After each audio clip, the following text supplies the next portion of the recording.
Bon, eh bien les amis, on va faire simple. 5 raisons, 5 points, et vous allez comprendre pourquoi les missiles iraniens ont mis à genoux tout un système qui coûte plusieurs milliards de dollars. Je parle bien du THAAD américain, T-H-A-A-D.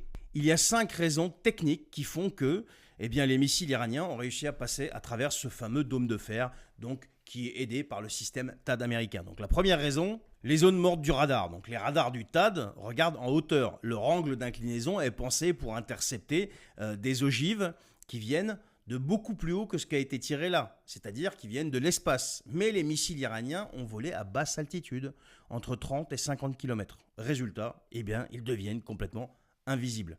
Ils sont passés juste en dessous de la ligne de détection du THAAD. Alors c'est pas parce que le système THAAD est nul, mais c'est parce qu'il a été contourné de manière intelligente. La deuxième raison, c'est leur trajectoire qui est variable en permanence. Ces missiles-là ne suivent pas une ligne droite comme les missiles classiques. Ils changent de trajectoire en plein vol. Ils corrigent leur cap en continu, justement, pour éviter de se faire prendre. Et à chaque déviation, justement, notre système THAAD doit tout recalculer. Mais quand tu as 3 ou 4 trajectoires qui changent toutes les secondes, tu n'as plus le temps de calculer quoi que ce soit. Donc résultat, le missile n'est plus une cible, ça devient littéralement un mirage, une illusion, et ça finit par passer à travers. La troisième raison, c'est la vitesse incroyable. Les derniers missiles iraniens ont dépassé Mach 13. Ça veut dire 13 fois la vitesse du son.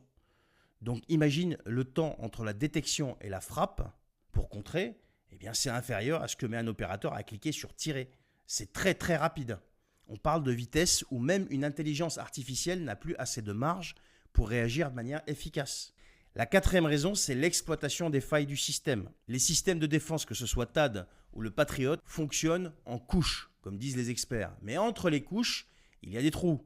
Et les Iraniens ont frappé pile entre ces failles. Il n'y a même pas besoin d'enfoncer une porte blindée quand vous avez la fenêtre qui est littéralement ouverte. La cinquième raison et la dernière, l'intelligence artificielle embarquée. Et là, c'est la vraie claque. Les derniers missiles sont équipés d'algorithmes capables de prendre des décisions en plein vol, tout seul.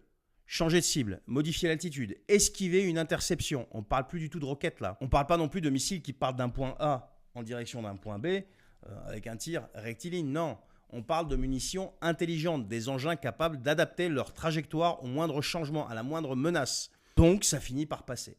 Donc on peut dire aujourd'hui que le système THAAD a été conçu pour une guerre qui est un petit peu dépassée. Ce qu'on a vu là, c'est une guerre du futur. Et ce futur, il vole à Mach 13 quoi.